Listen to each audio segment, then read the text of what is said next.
I want to go back to this reading, and Marlo, I want you to read it this time, but I want you to change every we to I. Okay, go ahead. Same thing. Read loud something. Unless you want to put me on the spot. Okay. October 7th, give thanks. I have so much in life to be thankful for. Stop right there. I just want you to think about that. Just for a minute, just give pause to that commentary, right? I was thinking about my cousin, who is my first cousin, Rodney Calendar. He was quite a fellow. Had a real mean streak. Been shot and stabbed a couple of times. But last week, he drowned. You know, he was out, he's loved to fish. And last week he drowned, right? And it just seemed so peculiar for this guy. This just didn't seem like his end.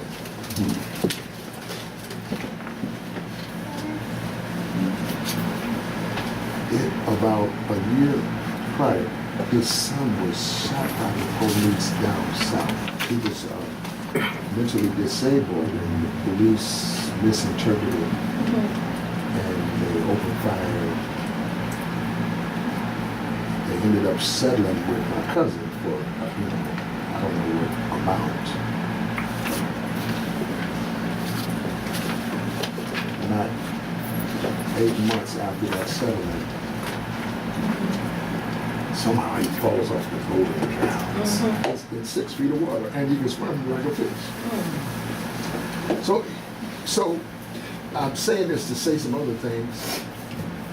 Then, just like Willie and myself, we've just been around just long enough now to where you start seeing a few people that you know experience struggles, health or otherwise. You know it. Yes. Prior, you just seen your mama, she's struggling. People are struggling. And you know what? We had a word that Leonard was sick and was on his deathbed. We didn't receive it. We rejected the word. I said, wait a minute, I don't receive that.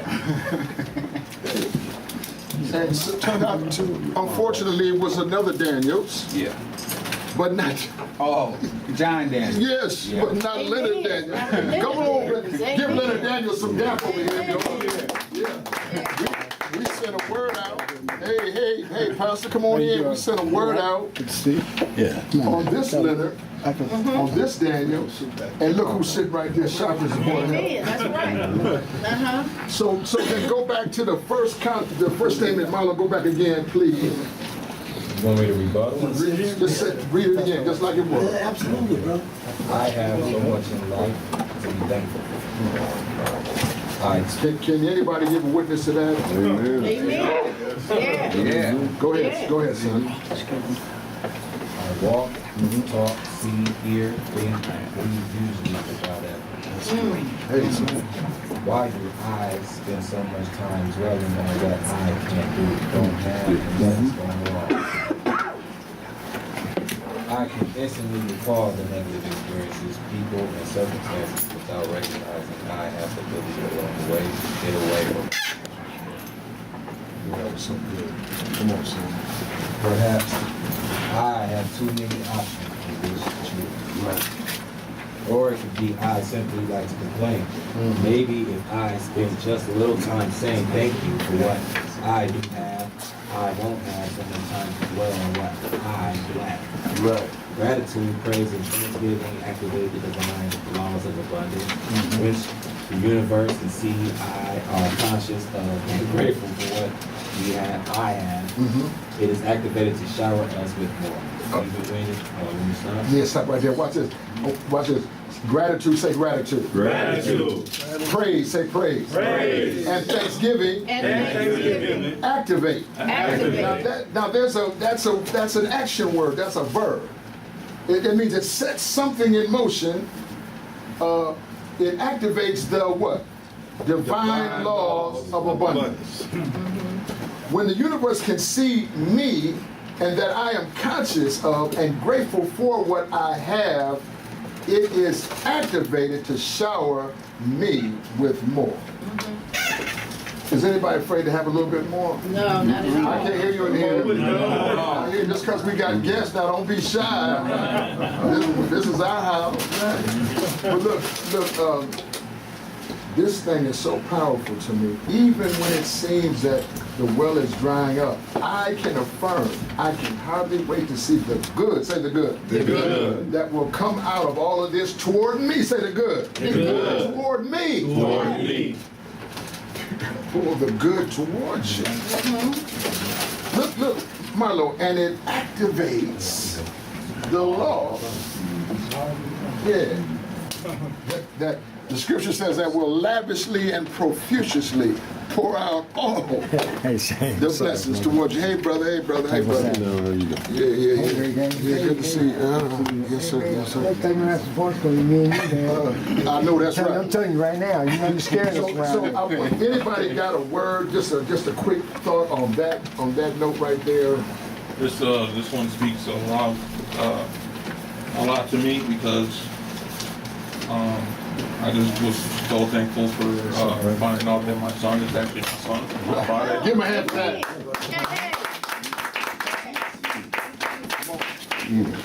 I also have so much to be thankful for because my PO I can is more stuff.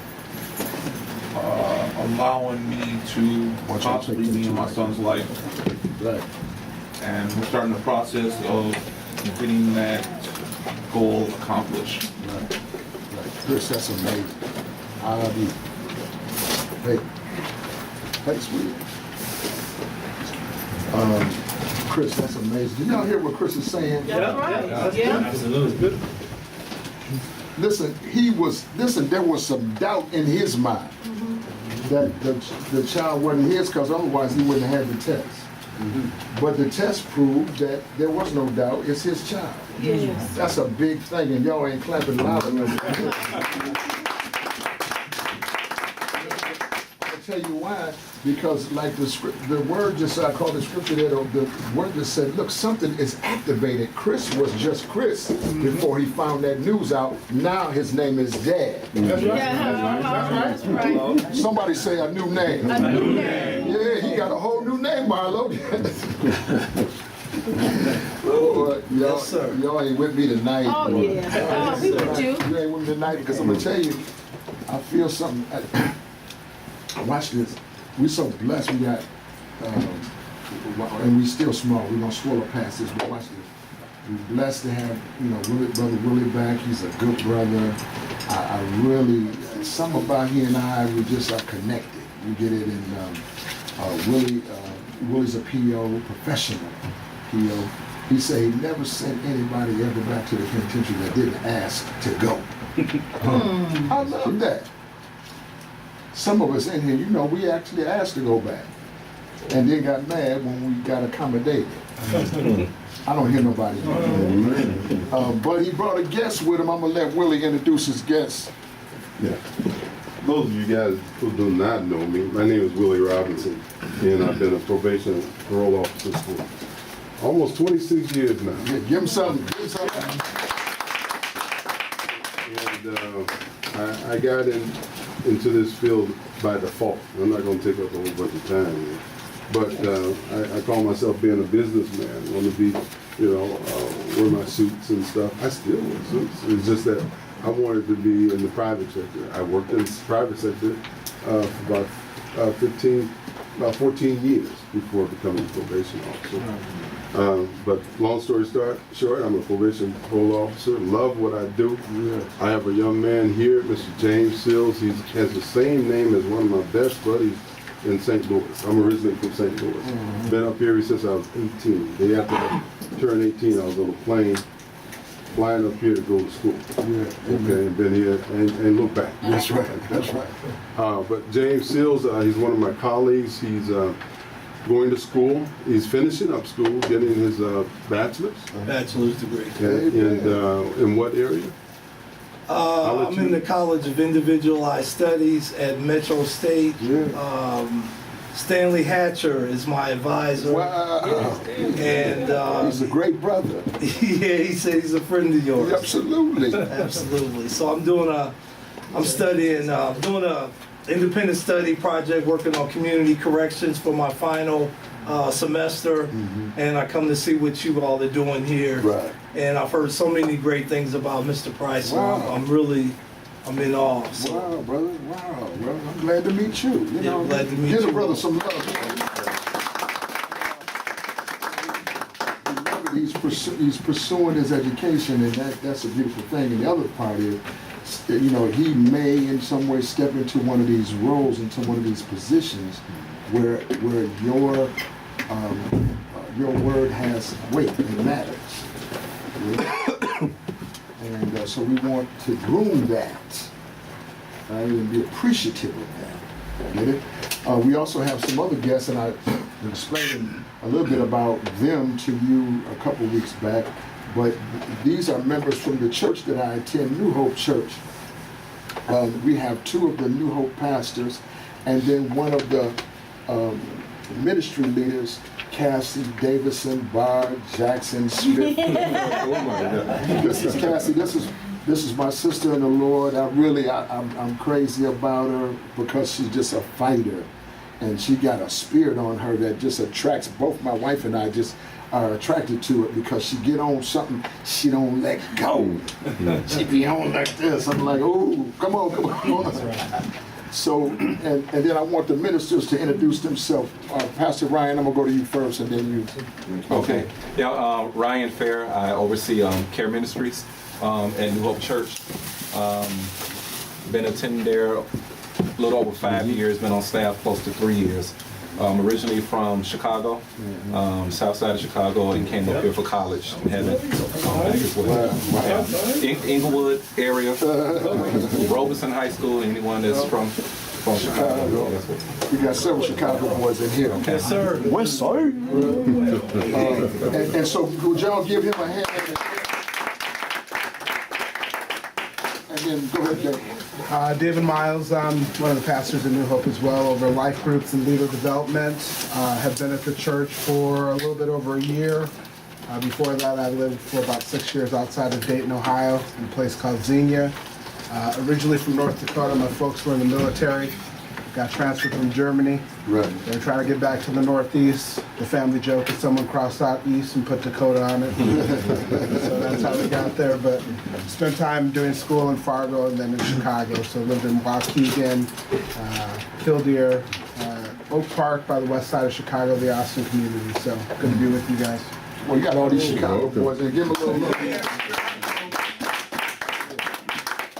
So we're glad to have y'all. And I tell you what, just tonight, before we have even another set of guests coming a little bit later, but before we go into them, I just got something I just want to share on the board tonight, just for a little while, if that's all right. And I'll just take maybe take me 10 or 15 quick minutes. I just got this thing I got to get out, and I want to just revisit what we call the 5 parts of self. You know. Right, you'll remember from the teaching inside that we've taught this before, but I've grown it out some, and then Pastor Ryan, I'm going to have you take this right here and just read from me when I ask you to, if you don't mind. I'm going to go to the board quick, and then, before we do though, I'm going to tell my son right here, Mike Fox, how proud I am of him. Yeah. That's right. Because look, somebody tried to take that boy's child. The enemy was trying to take his child. I'm gonna tell you something. Mike Fox was relentless. Yes, he was. And he look why he was relentless. Yes.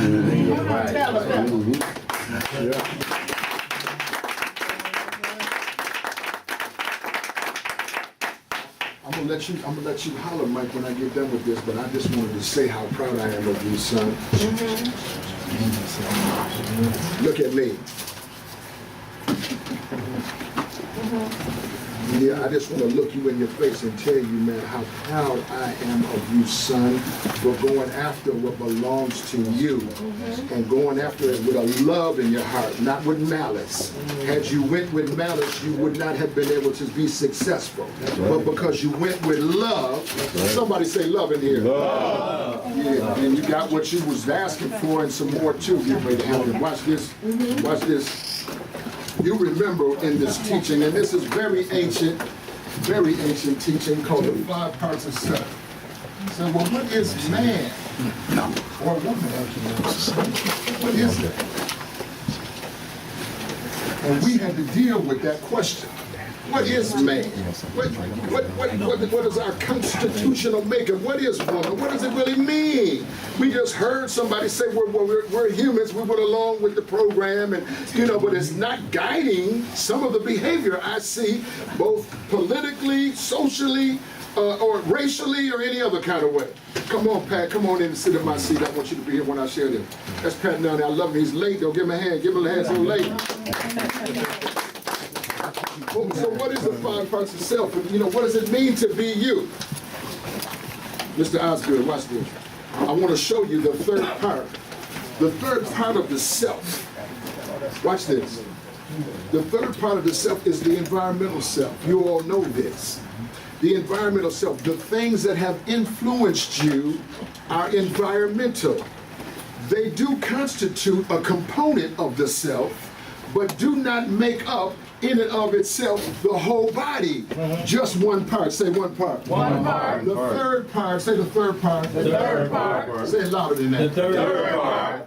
The 3rd part of the self is the environmental self. And did you notice when the brothers were introducing themselves, how they start talking about where they was from, and what part of town, this and that. Well, what they're really referencing is the environment. I don't hear you loud enough. Environment. They're really referencing the environment and the constitution therein. What took place in that environment that I saw? Men especially are attracted by what they see. Right?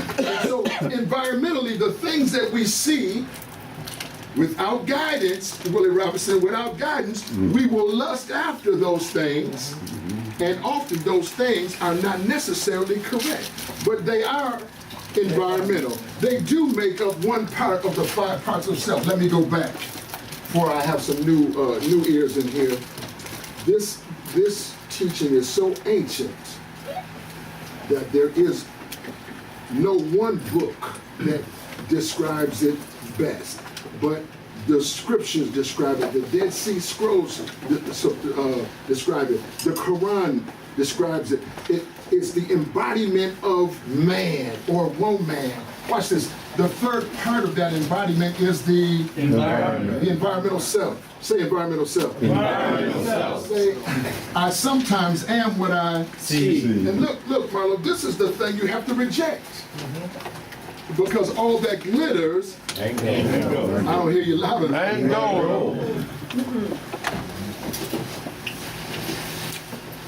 The funky life I've been told, all that glitters is not gold. Watch this. And so, in order to participate in the environmental components of the self, and to do business on this earth plane, you have to have a body. You are illegal in the earth plane without a body. You need an earth suit to do business. That is your 2nd part. I'm going through this quickly because the point I want to make is down the line. The 2nd part of self is called the physical self. Somebody say the physical self. The physical self. Right, and let me just demonstrate it, because the physical self is then doing this, doing this, doing this. You don't see me, you don't see my thoughts or anything, but you do see my physical activity. I'm making a command. I'm commanding my body to do my bidding. I'm commanding my body to do my will, to move my environment around whichever way I think I ought to move it. Huh? But to do that, I need a body. I need an earth suit. Say earth suit. Earth suit. Right. And that's the second part of the self. Now, often, when we got poor environmental instruction, we make a negative presentation in the fourth part of self, and that is called the persona, or the personal self. Fourth part, say fourth part. Fourth part. Am I making sense to anybody in here? Yes. I can't hear you. Yes. Kez, you with me right there? Yes, sir. Okay, watch this, watch this. Fourth part of yourself, look, is the presentation that you personally make, that you've taken from your Environment. I'll wait for all the amens to die down. Okay. Watch this. The presentation you make always has something to do with your environment. Watch this. It's been all night just on that, but I'm going to the fifth part. This is the down and dirty version of the 5 parts of self. The fifth part, say the fifth part. Fifth part. Who wants to know what the fifth part is? We do. I can't hear you. We do. I do. You want to know what it is? So you gotta take your hat off. Yeah, there you go. Yeah, that's a clean. Thank you. Watch this. Say the fifth part. The fifth part. Yeah. The fifth part of the self is called the tribal self, or the world. The worldly self. Now watch this. And so if you have inadvertently, Abby, taken something, look at me, from the environment, made it a part of your persona, and then presented it to the tribe of the world, is there that you get blessed or rejected, right or wrong? Right. The world is always interested in just the Facts. say it louder than that. Facts. The world is always interested in the facts. I didn't realize how oblong my circle looked till I stepped back from the joy I'm able to give my artwork here tonight. You get it? Watch it. But man, I'm going to use an example. Just many of us, we've met one another in a facility where the world had judged you by the Facts. you had made a personal presentation that you took from your Environment. and you put to work through your Physical self. watch this. But the first part of the self, this is so powerful. See, you could be living your whole life only on these 4/5 and never get connected to the first part of the most important part of yourself. The world can contaminate and does all 4 of these. But there's one place that it can't get. I don't hear nobody. Say one place. One place. One place is the first part of the self. The first part of the self is called the Ba. The Ba is a big word. And the big word means the soul and the spirit of you. Now watch this.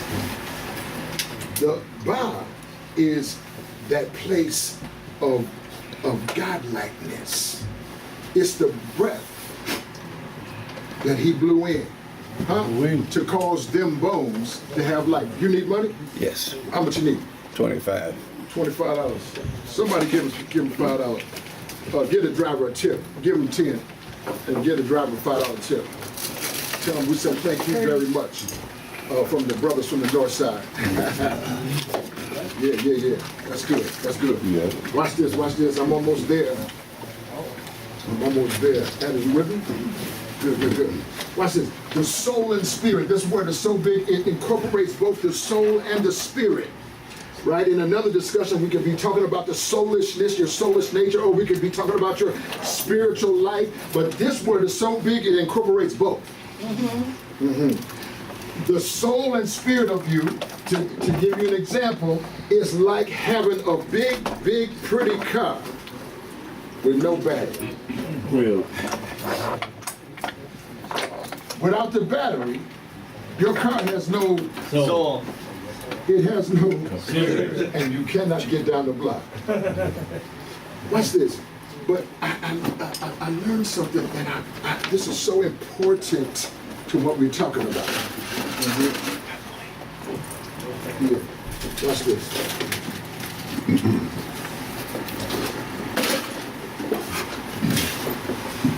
This is the place where redemption can always take place. This is the place where you can always turn it around. Say, turn it around. Turn it around. Wait a minute. This is the place you can stop on a dime. Say, stop on a dime. Stop on a dime. Yeah, somebody can say, turn it around. Turn it around. Say, I have turned it around. Turn it around. Because I found Because a special place Special place. where the power exists. Where the power exists. In the soul and spirit of you, that God-like place in you, the power exists. And there is nothing from the tribe or the world, nothing from your persona, nothing from the third part, the environmental part, nothing from the physical part. None of those things can thwart or stop when you receive your personal power. That's what my wife is writing about in the book. That you have personal power. There's a power in you that is so available to you. But if you keep looking, Prime, out here in the environment for the power that exists inside of you, it's certain that you will never find it. But watch this. In the soul and spirit of you, that power exists. And in that power, change can take place. Matter of fact, change is necessary. This place won't allow those things to continue to operate the way they operated in the past. I'll wait for all the amens to die down.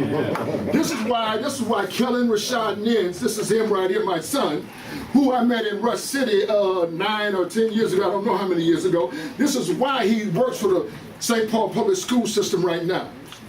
Even though he has a felony conviction, that conviction is not stopping him from attending to his business that his father has sent him to do. Because he tapped into the soulless nature. Watch this, because the rules only apply to the 4/5. Come on. I don't hear nobody. Yeah. And see, look here. But look here. When you operating in the 4/5, you ain't got the whole man. Yeah, the whole man, if you want to make it a fraction, the whole man is 5/5. And 5/5 equal 1. I can't hear you loud enough. One. Say, I am. The one. I am 5/5 of myself. To the extent, watch this, to the extent that you're able to begin to line these things up.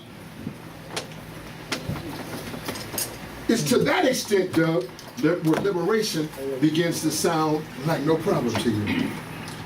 This is why Doug, he started over there at Second Chance. We referred him. Now him and Duvall got him on the truck. Duvall's on forklift. Right? Because they didn't go over there, Prime, tripping on what the environment is. They went over there in personal power. Say personal power. Personal power. My wife would like it if you said that. She's in Omaha doing the same thing I'm doing right now. No. Watch this. Watch this. Personal power. Say personal power. Personal power. Say I am. Somebody. Say I am. Somebody. Watch this. Your somebodiness comes out of here. Yes, sir. See, if you say you're somebody, but have no relationship with your own soulish nature, then you still missing the major part of your mathematical equation. I'm teaching better than you saying anything. Amen. That's right. Huh? Preach. Watch this. Thank you, sir. Watch this. Watch this. I'm going to show you something now. Oh, goodness. Boy. Yeah. Feel good on it. Hey, you do. I came up here one, now I got two, maybe three. Watch this. Watch this. Watch this. Now, brother. I'm going to add something to this. Now, in the book of Matthew, chapter 13. Come on. The pastor got the book. It's called the parable of the sower. Say the sower. Sower there is an agricultural term that has to do with farming, with throwing seed. Watch this. Watch this. But I'm throwing seed right now. Don't be mad at me. Huh? Can you catch it? Yeah. I'm throwing seed right now. And watch this. Watch this. But watch what the receptor needs. Watch this. Go ahead, Pastor. Please read that loud. Where do you want me to start? 13, right, number 1. Okay. That same day, Jesus went out to the house and sat by the lake. Such large crowds gathered around him that he got into a boat and sat in it, while all the people stood on the shore. Right. Then he told them many things in parables, saying, a farmer went out to sow his seed. As he was scattering the seed, some fell along the path. And a bird. Stop right there. Okay. You good. See, look. Some fell along the path. Your part 5 is just the path where the seed will fall if you don't hold on to where your power really is. Watch this, Prime. This is your word. Because you can make something out here, it can look so good, and man, we are susceptible to what we see. And if you can't control that with a force so powerful, it's able to overrule what you see and not allow you to have temporary pleasure, but set you up for long-term gain. I don't hear nobody in this church. Go ahead, Pastor. Don't sit down. Don't just stay right there with me. Go ahead. All right. And so some fell along the path, and birds came and ate it up. Watch this. Watch. See, and along the path, riff-raff. Say riff-raff. Riff-raff. See, riff-raff come, Osgood, and eat up your seed. Matter of fact, you'll get out of here tonight and tell somebody about what you heard. And they might get a blessing and you won't get yours. Come on, son, go to the next one. I'm sorry. Some fell on rocky places. Stop right here. Now, you watch here. The persona is that rocky place because, see, when you get a persona, watch this, Abby, you can get so hardcore from what you developed. I was one. For what you developed in the environment, you can get so hardcore that your persona becomes a rocky place. And so when word comes to you, and somebody in here struggling with it right now, the word is coming to you, you know this is what you came to this group for. You know there is no other group like this group in the state of Minnesota. You know that's true, but then you still reject, secretly saying, he don't really know what he's talking about. Okay. That's because the seed falls where? Rocky place. Say it loud. Rocky place. Look, wait a minute. Let me just help you. This is our place right here. We can talk loud as we want to in here. So I appreciate it if you use your passive voice to read the next part. Go ahead. Get him. Some fell on rocky places where it did not have much soil. It sprang up quickly because the soil was shallow. But when the sun came up, the plants were scorched, and they withered because they did not root. Other seed fell among thorns. Watch this. That's part 3. Part 3 is the thorny ground. Say thorny ground. Thorny ground. Yeah, see, because the environment, watch this, the one you came out of, Doug, that environment was thorny. Am I lying or telling the truth? The truth. Preach. So that was thorny ground right there, that environment. You gotta be watching what you're doing. You gotta be guided by something. Right? Because all that glitters is not gold. Everything you see in the environment is not necessarily for you. Come on, Pastor. All right. Other seed fell among thorns, which grew up and choked the plants. Stop right there, because for us, that's a big piece. Okay. See, for pop guys, see, this is where we get a little bit. When you're locked up, you're incarcerated, you down there studying hard. You in it hard, you walking it out. But when the door opens up, slowly you lose the ability to manage yourself correctly. And you run away from the thing you should be running away from.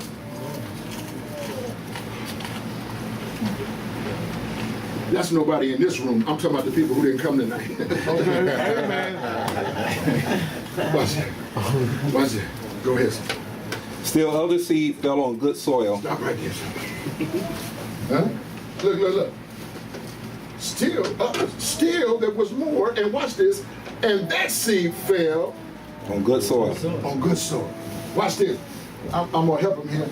Some 30, some 60, and some 100. Now watch this. You understand, don't you, how powerful it is when the sower and that seed line up with your personal power. Because then you get a vision. Say a vision. A vision.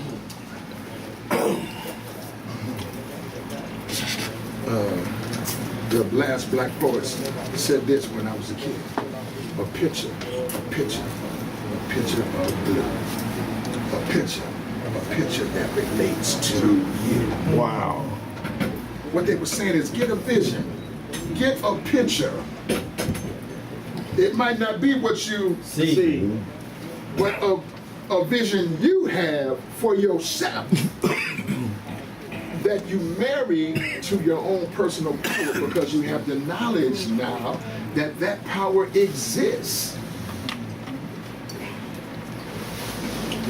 Finish it up when you pass it. All right.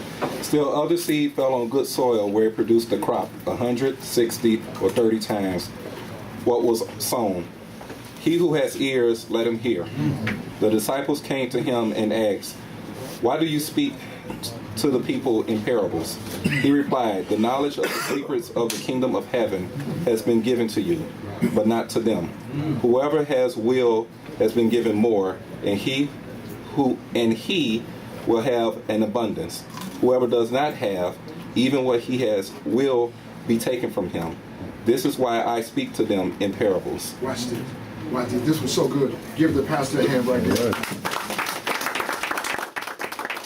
Hey, look. Hey, Pastor Ryan, but listen what he said, though. It was so clear. Those who don't get this, even that thing you have, will be taken away from you.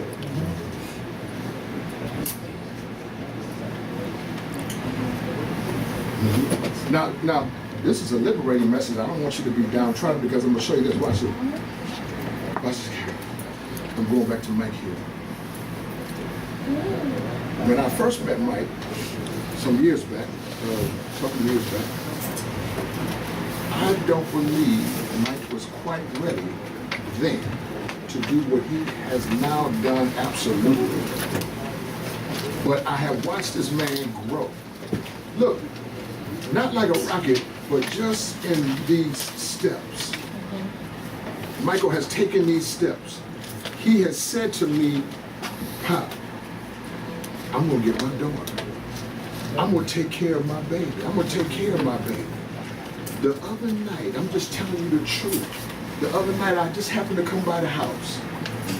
For our guests, we have a couple properties where some of the men live. It's just close by.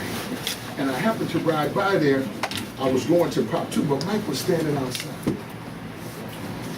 He had a look on his face. I mean, this boy looked ghostly in his face. And before I recognized the look, I cracked on him and said, "Man, what you doing loitering outside here?" But I'm just, jugging him, right? But then I seen the look on his face and I cut that right off. And I said, "Man, what's wrong?" And he said, "Pop, I'm going right now. I'm going to get my baby right now." And he said, he said, "Man, I have to call, but I am going to get my baby."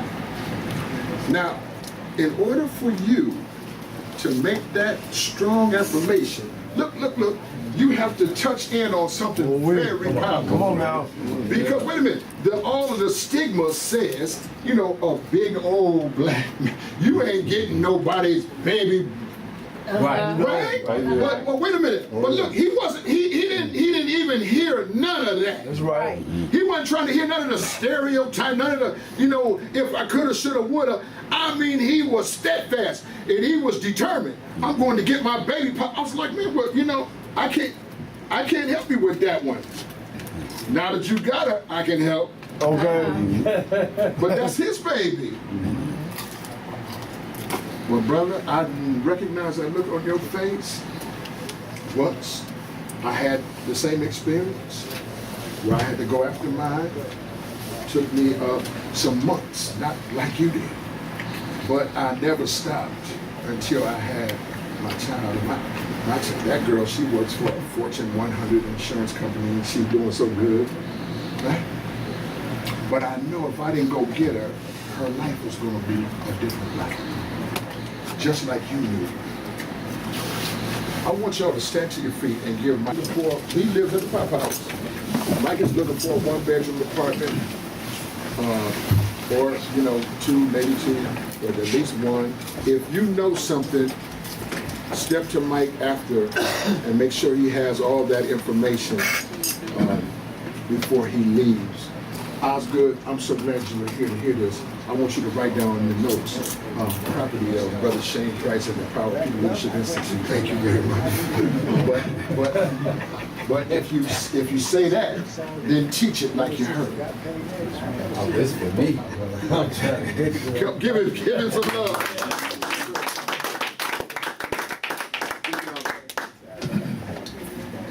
That's really all I have tonight. You can comment, you can talk, you can raise it. If you got something to say, go ahead and say it. I'm going to also hear from all of our guests tonight and this and that. And then we're still waiting for our hotel guests to come. But if you got a comment about what we just got through sharing, then go ahead and get it. Where did you discover this information? Good question, son. I am by nature a researcher and a mild historian. And so actually, the knowledge is Kemetic, right? Yeah. And that information is out there. What's interesting about Kemet is that when Emmanuel was being hunted, right? The angel came and said, get your child and go to Egypt, where you'll be safe. This is where the ancient wisdom existed. And his family traveled there. When he came back from Egypt, he was only 12 or 13, but he was a bad man by that time, but he had been in the midst. Right? This is why he just showed no fear in the teaching of the elders in the temple. He had been with the wise men who had this ancient wisdom. But that's a great question, and I appreciate you asking it. But it's a word in season for you, son, because everything is on the line.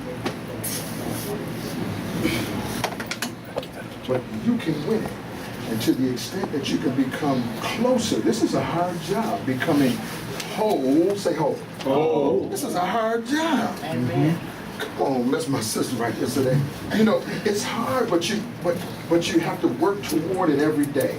If you could just be better today than you were yesterday, you're moving closer to that. And after a time, it becomes a little easier because you put some undergirding there, right? You girded up your loins and you're ready to, to operate. And you can take on a challenge and not feel like the challenge is bigger than you. Watch this. I'm gonna start. Any more comments? Go ahead. I got some feedback on it. I actually did this when I was in prison. I rehabilitated myself. Yes. Prison didn't rehabilitate me. Right. When I got in there, I studied myself and had to figure out my goods and bads and my owns and offs. So I did some adding and subtracting.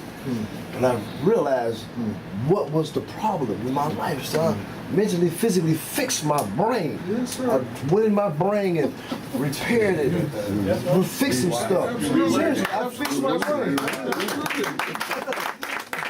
When I got out, I said, I'm gonna live this way. Because I've done all the other stuff. That's good. I've survived some things, but I fixed it. Yes, sir. I went up there and You know, some screws, little oil, and whatnot, and put a little ingredient or some salt on it, and boom. Slide me some fixed. oil. When they released me, I got out them gates. I kid you not, man, it was a whole different aroma. Yeah. And my vision and my everything just completely changed. Absolutely, absolutely. And this right here is every absolute complete description Right. of what I did with my life. Yes, sir. Yes, sir. Give us some love. It just brought back when he was talking about the backwards bicycle analogy, where you have two, you turn it left, the wheels go right.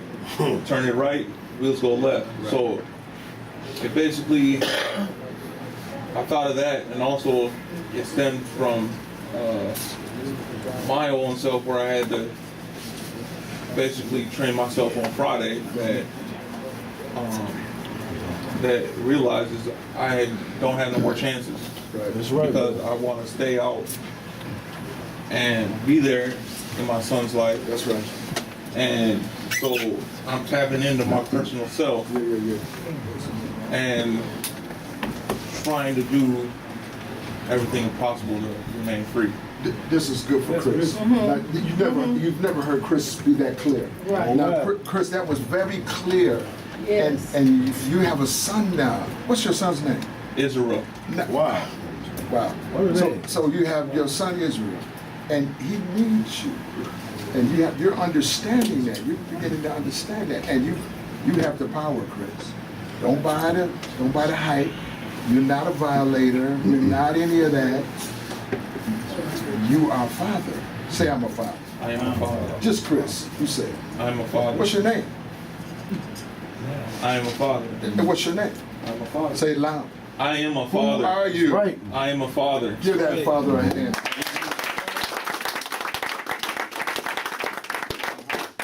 Hey, Will, what you got?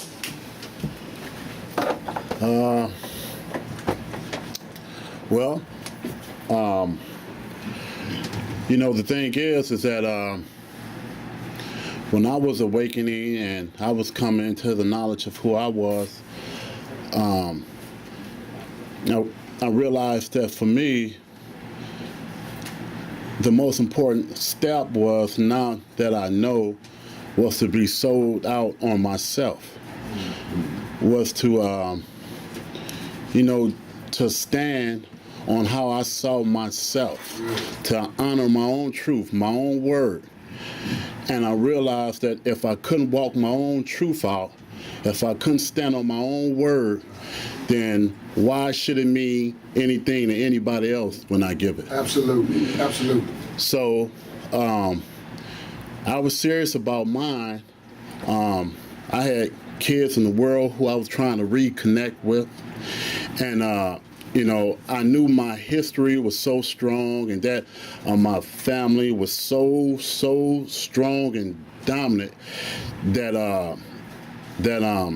if I didn't become the message that I bring, if I didn't become that example, there's no way I was going to make a difference. So, Chris, just sit down for 1 minute. You know what I'm saying? So Wait a minute, let's get at some depth right now. Right there. That was So, I had already done 20-some years. My uncle done 20 plus years. You know what I'm saying? My father done around 20-some years, and, whatever. So it was a cycle for us. And that was a painful journey, man. You know what I'm saying? And I didn't want that for my son. Right. But I knew that I couldn't just tell him, yo, man, I went down that way. You don't want to go down that way. I had to do something better. I had to show him the way he should go. Yeah. Real. So. You know what? Yeah. I wish on tonight I had no way of knowing you would share that. Mm-hmm.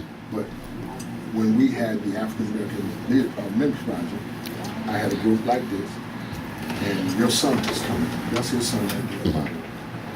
And so, so one time, Will had written me a letter. Man, it was so powerful.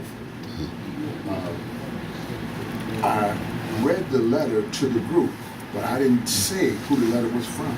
Wow. So then when I got about halfway through the letter, Marlo broke in and said, "That sounds like my dad." Wow. You remember that? Am I telling the truth? And I said, "You know what? That is your dad." And I just wanted to know if you knew your father's voice. You know? I'm talking about on a letter. Amen. He said, I said, "Man, that is your dad." And then you hear Will saying what he said, and there his son go right there in the chair. Come on. Give him something. Amen.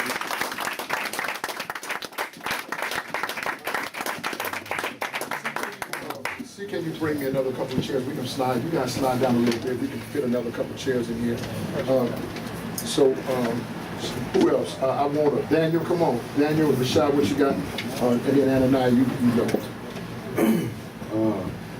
First of all, I just want to say congratulations to Mike. You know, me and Mike work together. You know, we don't see eye to eye a lot of the time, any other time, but we work together. I just want to say congratulations, brother. That's where I hope to get. Wow. Yeah, that's inspiration right there. Yeah. That's a blessing. You know, yeah, that's all I got. I just want to say that to you, brother. No doubt. Respect, man. All right. You good, too.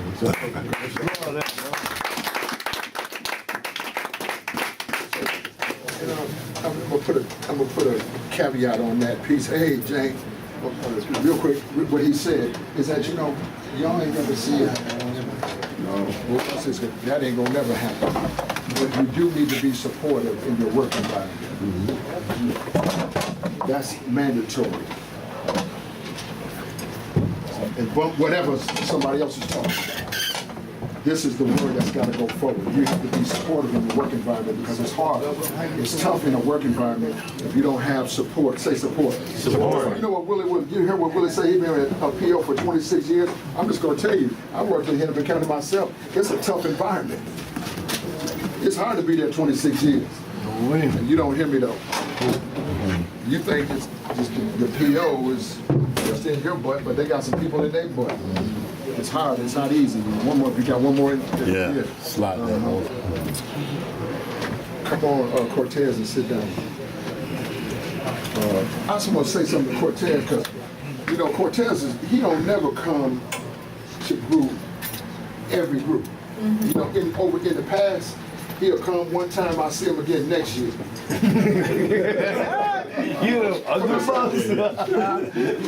Something done happened to him this time because Cortez is in group every week.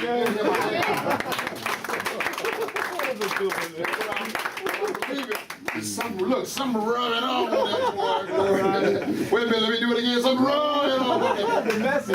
Yeah, and I appreciate you, Cortez. I appreciate you. What you're trying to do is going to work. If you just trust yourself, trust the process, it's going to work. Who was next? Rashad, go ahead. And then, go ahead. Well, for me, looking at this, all I can really reflect on is how much time I spent only on the physical stuff, and to the point where it literally dominated my life, so much so that even when I got the stuff in the physical that I thought I wanted, it still didn't make me happy because I was always on to the next. Like, okay, I got this now. What else can I get? What else can I get? As far as finance, as far as, you know, messing with all these girls, as far as, you know, dope dealing and all that stuff.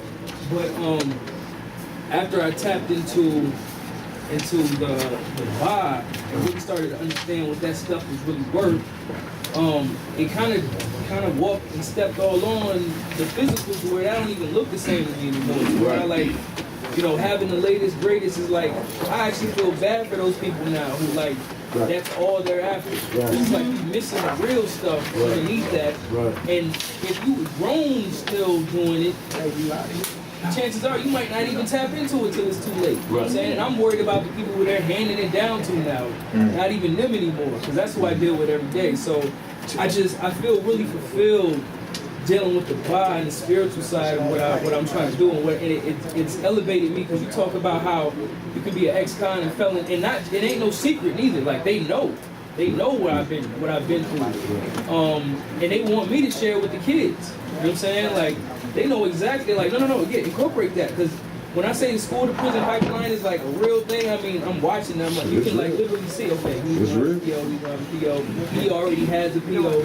And so I'm trying to, you know, let them know, like, yo, you gotta tap into this stuff. This stuff is what's really, because once you get this going, like, the other stuff becomes almost irrelevant. Like, it don't even look the same anymore. So I'm just thankful that I was able to do that, because I was like really hungry for the physical.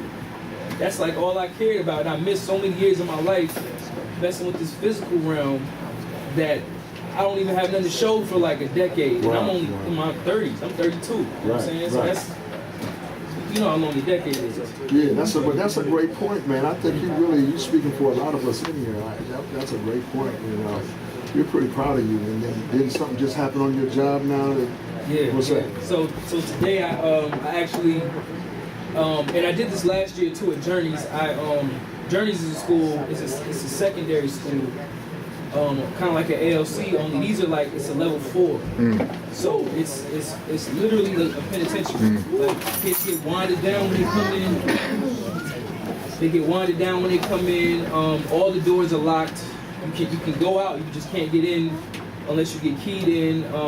You know, you gotta get keyed in. You gotta get keyed into every school. But I mean, it's literally like, I could see how, you know, Rush City or St. Cloud was built and be like, oh, you know, this is that. They got a special holding unit. We all got to be certified to put them in holds. And I just went and got that training a couple weeks ago. Wow. So I was in that school last year, and I taught this class that I developed kind of as I went along just to deal with this population called Finding Your Purpose, and really just kind of helping kids realize, like, why are you here? You know what I'm saying? Like, it ain't just about what's going on now. Like, why did your, and I say this all the time, why did your sperm make it through millions to hit the egg? Well, why did that happen? It ain't just by chance. That happened for a reason. What is that reason? Have you ever even thought about what that reason is? Wow, pretty deep. Just to get them thinking for a second. Then when I get that, I got them. You know what I'm saying? Now we can start getting through the environment and why you are acting the way that you're acting. So I sat down with the principal and the assistant principal today and gave them kind of the script, a little bit of what I've been doing and what worked last year at Journeys. And they were like, no, can we start tomorrow? Come on.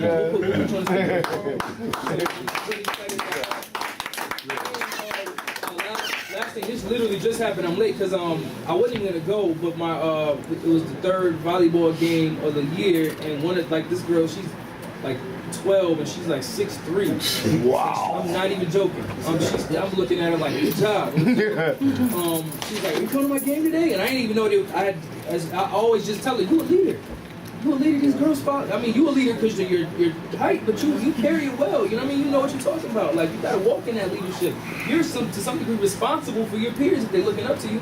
So every time I see her, I'm like, what up, leader? You know what I'm saying? Wow. I have a few kids who I do that to, and she asked, I wasn't even sure if I was getting through to her, but she was walking by me today. She said, you coming to my game? And I'm like, I gotta get the proof. But yeah, no, all right, I'll come to the game. Come on. So I went, they won. I'm looking, so I got to get to encourage them a little bit with that tomorrow. And I said all that to say, I was walking out of the gym, and I stopped by the assistant principal, and I was like, man, who's doing basketball this year? I really want to, because, you know, I don't play anymore. I used to be a beast on that court. It was all I thought about was basketball.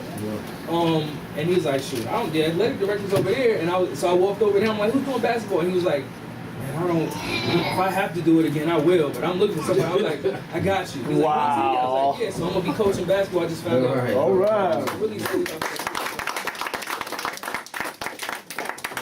I'm gonna talk with Abby about making sure you're making you don't overtax yourself. Yeah. But you're doing a good job. You should be proud of you. I'm very proud of you.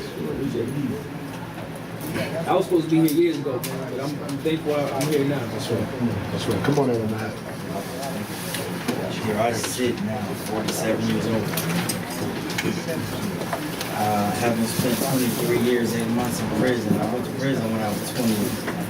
And I spent 23 years, 8 months. So half of my life I spent as a youngster running wild on the streets of Chicago, Southside. Go to Minnesota, and not even 2 years later, I wound up getting 2 or 3 years. So I've been in Minnesota for all of this time, but it was in prison. So being released here in Minnesota, I'm new. I'm new. I still have to use GPS everywhere I go.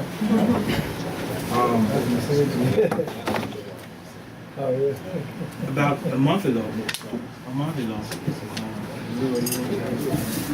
I saw my son at Chicago for the first time in about 14 years.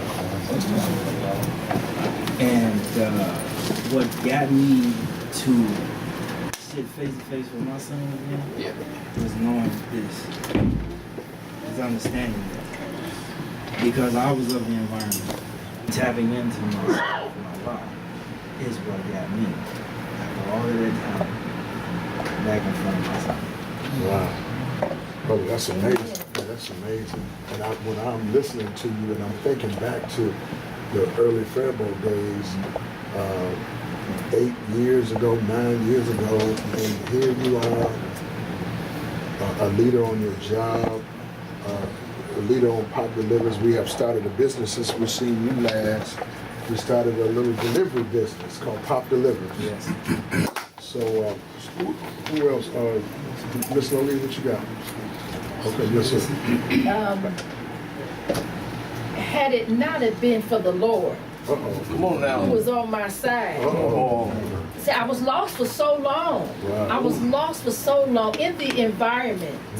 In the environment of the streets that had corroded my mind because I was part of a society that was so corrupt. And I thank God that I was chosen from the beginning to be allowed to be a part of the society that I had to go down to come up to be who I am today. Come on now. So he has allowed me to, I have this, I'm like a magnet to women. And I could just be at church and the Lord would say, get her, she's unhappy. Wow. Get her, she's sad. And all I have to do is say, you know, baby, I got a supernatural hug. And just come and hug me. Wow. And when they hug me, they break. It's not me. I know it's the anointing. I know it's everything that I've been through. Wow. I know it's my teaching, learning about my God, learning that the things that had to break me and my body and my spirit to go down low, so the Lord has built me up to who I am today. And it's not over as I continue to go through, because you know, even everybody that has it on point, we still have some breaking. You go through some things that you trip and fall. Just like that song said, we fall down, but we get up. It's still all about the making of the kingdom. It's all about the glorifying of the kingdom. And we have to continue to go through. When you fall down, women and men, when you make a mistake, you might get to a plateau. You say, you know, I got it together. You know, I look at myself, you say, you got it together, but there's still some things that he's constantly working on you to be a better you. That's right. That's good. That's good. That was my word. Thank you. You know, because it ain't never over. You know, it's not finished. You know, it's a work in progress. But I thank you for that. I appreciate that. Come on, son. My name is Patrick Nellen Bay, and you know, I want to speak to the bar and realizing that, you know, coming up, my bar was always disturbed, and growing up in a dysfunctional family, you know, you learn a lot of things that you don't know is not right, and it goes in line with the environmental self, the physical, and it starts to become second nature. One of the things, you know, that I had to realize is that I got the power to change it. Something that I had convinced myself at an early age that I didn't have the power to change it. But it wasn't until I became a part of the Power of People that I realized that I have that personal power. You know, and I learned to love myself. I learned something, you know, I thought love was something that came from the outside. And if I didn't get women or people to respect me, then I wasn't doing what I thought I was supposed to be doing. I had this egotistical idea of myself, when really it had to come from the inside, and I had to learn to love myself. Well, that's good. You know, it's always a struggle, and I definitely understand what Ms. Lolita was speaking to, because every day is a struggle, and I'm only one thought away from going all the way to the left. But I tell myself, and I remind myself, that my bar is on its way to being content. So I don't have to do those same things or think the same way that I used to, because obviously I wasn't happy. And you know, I stayed under the influence for a lot of years of my life because I didn't want to deal with feelings. My feelings fell into the category of happy or extremely sad. So I've learned to be content and deal with things, not being under the influence, and learning to make better decisions for myself. And that way I can be able to have a control and be more knowledgeable of the decisions that I made. That I'll press. Thank you, bro. That's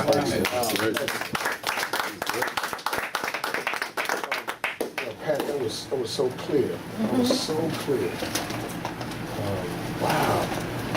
That was the growth that I hear there. It's amazing. Cassie, this is, y'all see, this Cassie is with the child. And she's really a little video thing, but she got a big old belly. I don't know how she's getting around, you know, but she just won't stop. But you know, so you've been sitting in for a while, and you know, why don't you talk a little bit about what you got, and then maybe share a little bit about what's getting ready to take place at New Hope. Sure. All right. Yeah. So, well, I feel like when you were talking about how the world judges based on facts, but they don't, just as your physical self, they don't know what's going on the inside. And so, you know, I think it's, to me, a connection from that was, you know, what's going on the inside, it's our responsibility to reflect that outwards. Absolutely. Otherwise, people aren't going to know. They're not going to know who we really are. That's good. And they're not going to know how to treat us. A lot of times, you have to show people how to treat you, because they're not going to pick up on it themselves or do what they should do.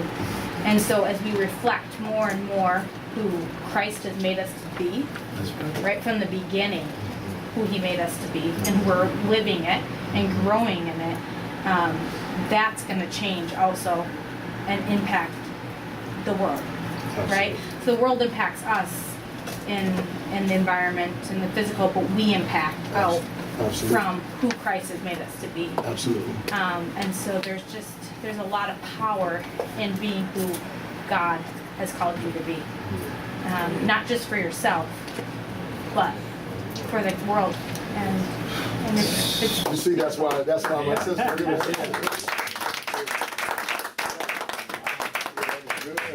That was good. So did you want me to talk about word? Yeah, please. Yeah, so one of the things that we're going to be doing at our local church through the month of October is we're going to be talking about mass incarceration. And we're going to do that in a variety of ways. We're going to have a gallery with some photos and some information that comes from a Minneapolis foundation called We Are All Criminals. Are you familiar with We Are All Criminals? All right, everyone is? All right. So we're going to have the gallery there, and that's going to be a good visual way for people to kind of enter in and to reflect on how we all have broken the law. And so how would our life be different if we are someone who's never been caught, prosecuted, or convicted? Right? So how does that impact your life? And then how does it impact for those who have? And meeting each other on the level that we are all image bearers of God. And so we're all equal in that. So that's going to be a reflection exercise. And then we're having 3 different events to help people enter in. And the third one is one Brother Shaden and I have been talking about. And we're calling it inviting proximity. And so proximity is a word that Brian Stevenson from the Equal Justice Initiative, he's a man, a lawyer, who works really hard to get people off death row. Has committed his life to that, and a few other things as well. Not trying juveniles as adults, things of that nature. But he talks about the power of proximity, and that there are some people who are not close enough to the issue of mass incarceration as they personally know someone who's been affected by it, and so it doesn't even enter into their mind.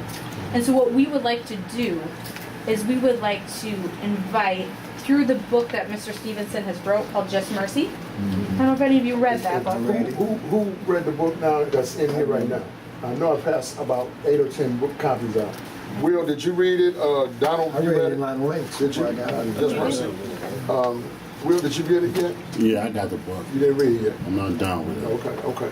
Go ahead. So we're using that book kind of as a platform for people to read through, but what we want to do is we want to put people who have experienced incarceration as the subject matter experts on stage to talk about some of those issues that book brings up, and then invite people to come and listen and learn. Let's talk about it, Cass. And for people to then be invited to get proximate. Yeah. Because if we just distance ourselves, then it can be just theory. But when you know another human and what they've experienced, when you hear about injustice, when you hear about what things are going on, and you hear from that person personally, it changes something. And God has made us to be relational people. So that's going to be an important part. That's the last one we're doing. We're going to screen the documentary 13th, the 13th Amendment. Yeah, we're going to screen that first. Then we're going to have a night of testimony, and we're going to have some subject matter experts from judicial, law enforcement, mental health, and immigration. They're going to talk about how they see impacts of mass incarceration. What are they doing to change the system? And that's going to be the second one, and we're going to end with this one. And so that's something that Brother Shaden and I were talking about partnering with, because we need to have then the people to platform who can speak into some of these issues. So let me jump in. Yeah. So first of all, we should invite Willie Robinson to sit on our panel, because he's a professional PO. He's seen it from both sides. He knows it from the inside out. Well, you'd be great, Will, if you could spare the time. You're going to be on the 28th. Yep, Sunday the 28th. And I think it's 5 to 7. We talked. 5 to 7. That's what we're talking about. And we're still working with. Yeah. And we would love to have you. This is our church. My wife and I, New Hope, and so I would like it. This was a favor. I would like it for all y'all to be there. Get it?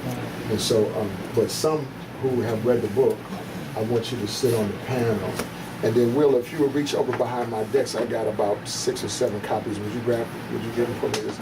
Just to, I just want you. The book is so powerful, and we're actually a small group tonight. So there are several guys: Richard McLemore, John Vane, who have read the book, and we're going to have them on the panel. But we want like about 4 of us on the panel, and then those of us who are just there to support it, to be able to just connect, get close.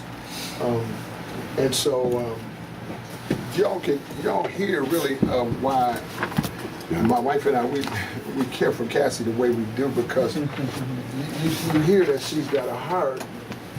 You can't make yourself like that. God has got to do it. That's right. That's right. And so when you hear that, you got to line up in some ways. And so, Rashad, I want you to read it, and you asked me for it. Here, Never got one. and you're gonna read the book. I want you to read it, son. Who else? You got it, Anna? I just pulled it No, up. just here. You got it, but you got to go right now. All right. Who else? You gonna read it? You gonna read the book?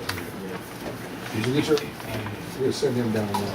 And then next week I even have some more. I ordered every one of them from Half Price Books, so they say, who is this Shane Price? Buying up all the books, so they sending them all from everywhere. But I want you to be informed, and just so you know, the reason why this book is so powerful, and I introduced it to the men at Rush City, is because I have a strong lifer population there. And what we talk about at Rush City is that if you had just been a few hundred miles further south, then we would be facing the death penalty versus what we're facing now. It's just a few hundred miles to the south.